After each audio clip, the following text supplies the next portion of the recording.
It doesn't get more classic than steak and potatoes. However, we can take that classic up a few notches by taking care of our technique and our plate presentation. This video, I'm going to show you how to take your steak and potatoes to the next level. This is a really, really easy one. I hope you guys make this at home because it's sure to impress. Let's get right into the video.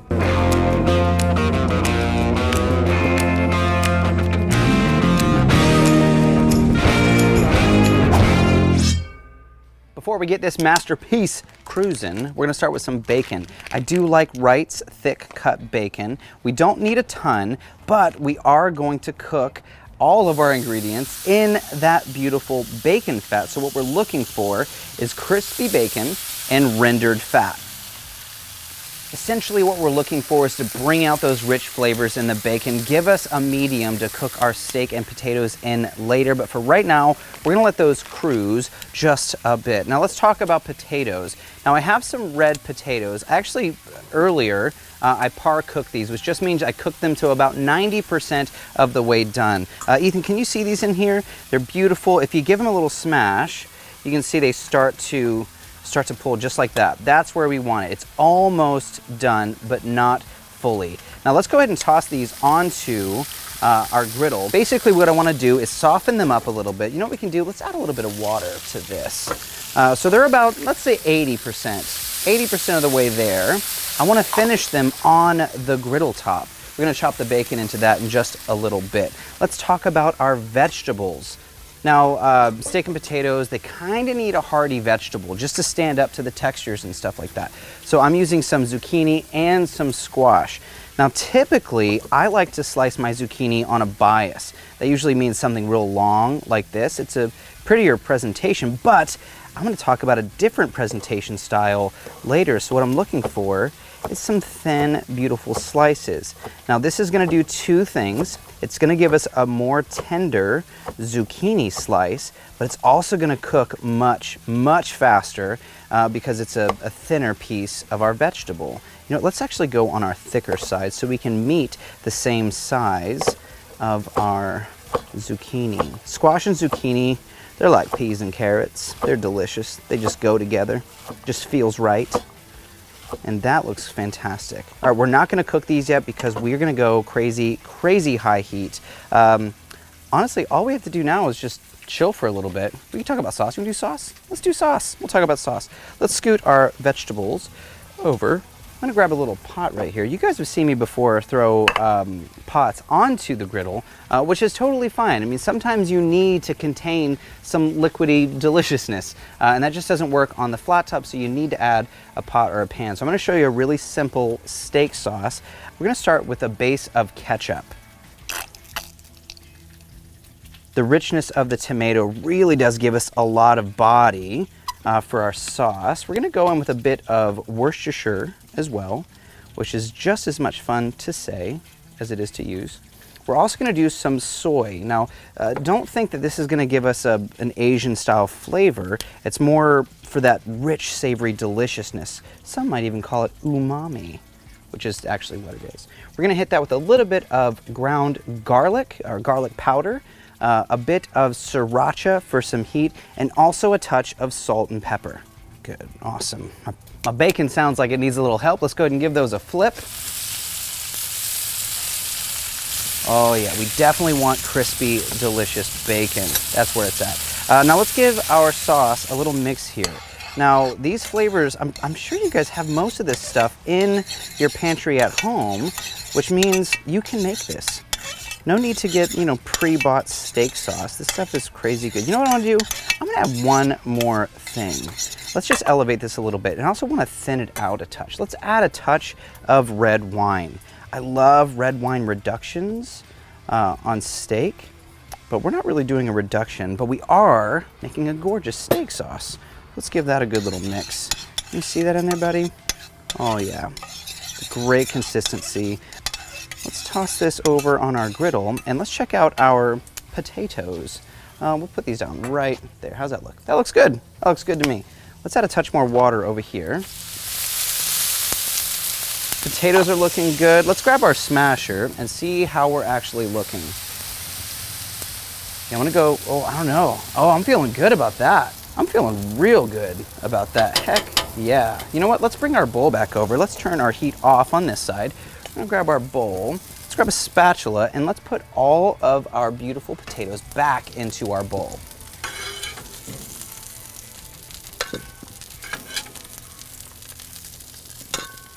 Oh, Ethan, can you see my sauce right here? Check that sauce out. That sauce is just bubbling away. That is stunning. We want to bring all those flavors together just like that. I'm gonna bring this over to the cooler side. Oh, look at that. Little potatoes. Let's come back over to our bowl with those guys. Get in there, handsome. Yeah, we want all that goodness. All right, let's pull our bacon off. I'm gonna stick this in just a bit of a paper towel. Again, we do want crunchy, crispy bacon. Let's put our paper towel down right here, just like that, and grab our bacon. Let it drain a bit. Yeah, let's let those go for just a bit. They will crisp up a little bit as well. All right, let's talk about potatoes, because these are exciting. These are really exciting. So to this, we have really soft potatoes, which is great. We're gonna let's add a little bit of butter, because butter makes it better. Let's say that's about a tablespoon of butter, just like that. We're also gonna add some milk. I like to use whole milk, but you could use cream if you wanna make it a little bit more rich, a little bit more decadent. Let's also add a bit of salt and some pepper. Now these are pretty hot, so we don't have to worry too much about them cooling off by the time our steaks are done, but we will talk about steaks next. We're gonna give those a mash until they're nice and incorporated. A lovely mash. You'll notice the skins are still on there, which I definitely want. I love that rich, hearty flavor. That looks good. You know what? Let's go with a little bit more milk. Just a little bit more milk. I want to be a touch creamier, but not too creamy, because we have another step to do with these potatoes. All right, those all look pretty good and mashed. Let's set these aside for a second, and let's talk about our steaks before we finish there. Now today I'm using filet. Now filet is fantastic, unbelievable, and we want to be a little ginger with it. We're just gonna go with a little bit of salt. Actually, a decent amount of salt. You know, this is a fairly thick piece of meat. We don't have a ton of surface area, so we do want to impart as much flavor as possible. Don't consider salt the flavor. Think salt, it's more like the salt's bringing out the fat. The salt's pulling out the flavor of your beef, which is what we want. Now we have all this crazy bacon fat behind me, a ton of bacon fat. We're gonna put these steaks right in it. Now it's really hot, which is what we want. Can you see that it's smoking, Ethan? We definitely want that. You know, you can take your spatula if you want and bring some of that fat back over. You don't have to, but I definitely want that. Oof, come on now, I want that. Let's go with our steaks right down. Oh, that's what we're looking for. Nice high heat sear. All right, let's those cruise for a bit, and we're gonna get back to our potatoes. Now to this, we have all that stunning bacon. Don't think that we're not using it. Let's toss that bacon down here on the cutting board. Let's give that a nice little chop, a rough chop. And we're gonna add this right to our potatoes in a minute. We want nice bite-sized pieces.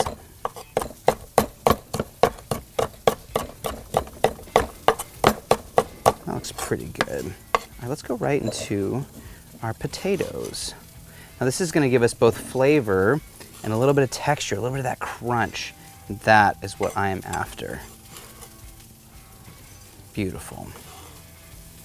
Now if you wanted to, you could add some more bacon fat to this. I think the butter and cream do a decent enough job.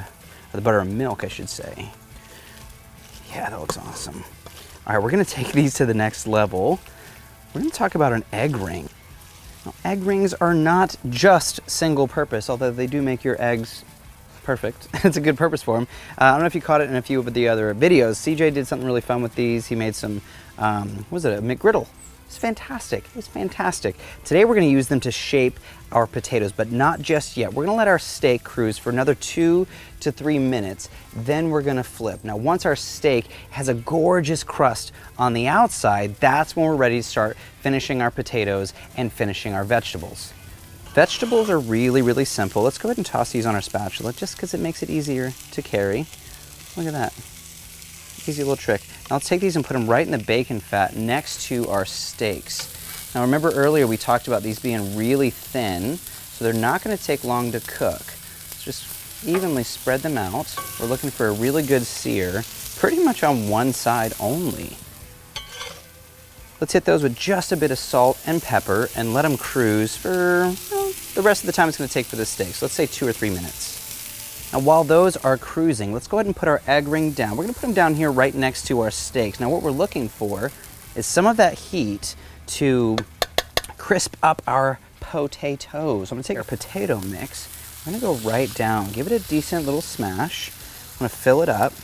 Now I did this pretty chunky because I want it to hold some of its shape, but I want that bacon fat to crisp the bottom of the potato.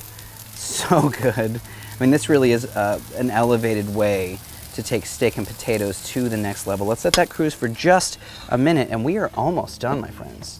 Awesome. You know what? Let's take a look at our vegetables real quick. I bet we're looking good. Oh, there we are. A little caramelization. Oh, yeah. Now again, these are done right now, to be honest. We could be done. I'll cook them a little bit farther, just for a touch more color on these guys. Oh, I need my tongs. They're sneaking away from me. There we go.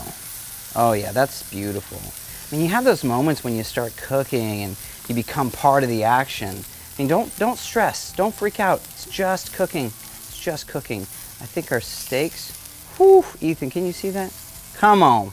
We got that beautiful Maillard. You know what? Let's take these back over to our cutting board and let them rest. Now this is one of those things. Anyone that cooks steaks will tell you the hardest part, by far, the hardest part is letting your steak rest, because you gotta look at that beautiful little morsel of meat. Can't do anything about it. You just gotta let it rest.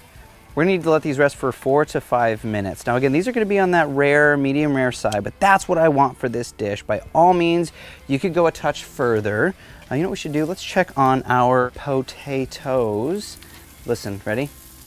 Oh, you know what? They're not quite there, but I wanna move it to another part of the griddle. Now that griddle is taken, like, we had it right here, so potatoes have sucked up all that energy. I'm gonna move it to a new place to let some of that new energy pick up over here.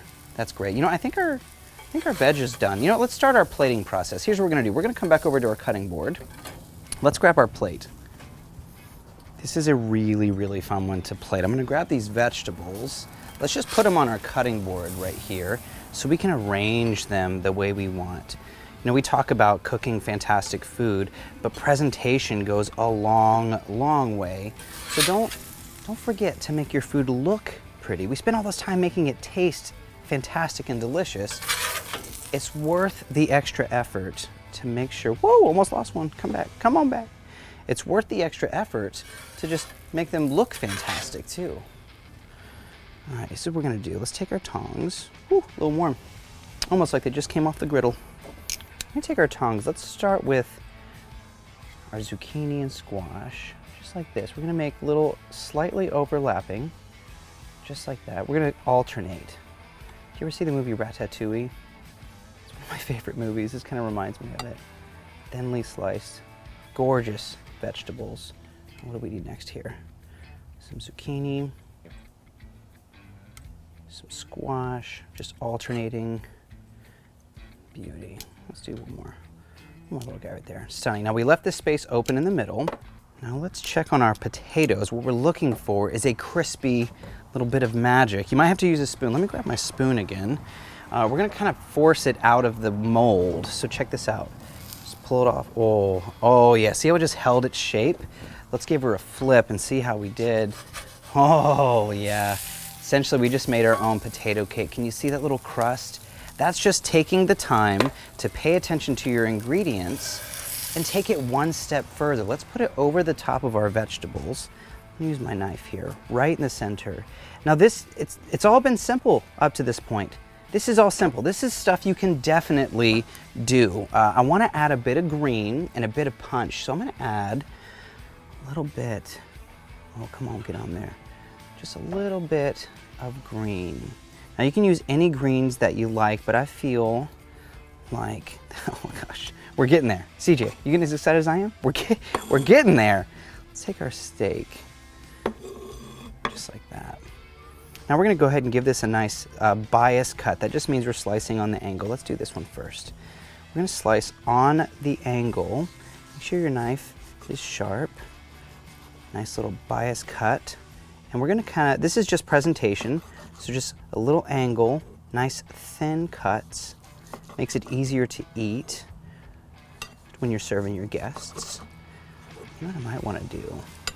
Let's take this little bit off of the end right here, just so we can see that magic we created. Just a little bit off the end. This will be chef's treat. That piece, that's coming home. We're saving that for home. All right, now with this, we're gonna kind of arrange it right on top. And what I wanna do here, just give it a little bit of a fan. Spread it out just a little bit. Let it sit nicely on top of that bed. Oh yeah, there we go, we're looking good. Give it a little love. Now we're gonna take that beautiful sauce and we're gonna drizzle all around the steak. Essentially what you're creating is the idea of the presentation. We spent a ton of time, you guys have heard me say this the entire video, we took time paying attention to our ingredients. We took time imparting a ton of flavor into every single piece. This sauce at the end elevates it through the roof. It gives us that appearance that we took our time, that we cared. That's what I hope you guys learned from this episode, and it's time to take a bite. This is too beautiful to eat, but I'm gonna eat it. Oh, this bite right here. Oh, that's what I'm talking about. Now you could cook this a little longer if you wanted. We'll get some of that sauce in there. That, my friends, whoa. Whoa, here we go.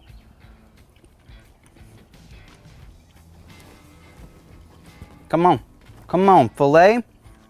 You know the way to my heart, filet.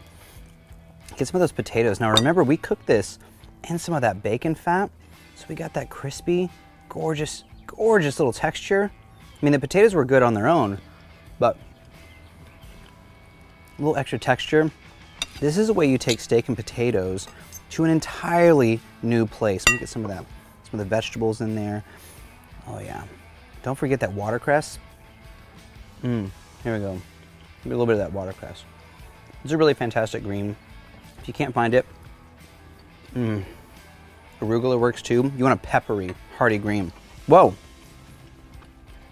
Even further, serve the wine that you mounted into the sauce. Flavor game through the roof. That, my friends, is how you take your steak and potatoes to the next level.